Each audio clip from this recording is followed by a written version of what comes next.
Život nam se svima promijenio. Kako bi zaštitili sebe i druge, neke stare navike moramo zamijeniti novima. Ali fizička udaljenost ne isključuje društvenu povezanost. Mislite na sebe. Slušajte glazbu, plešite, pjevajte.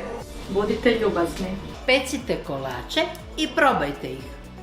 Recite hvala. Šetajte. Igrajte se.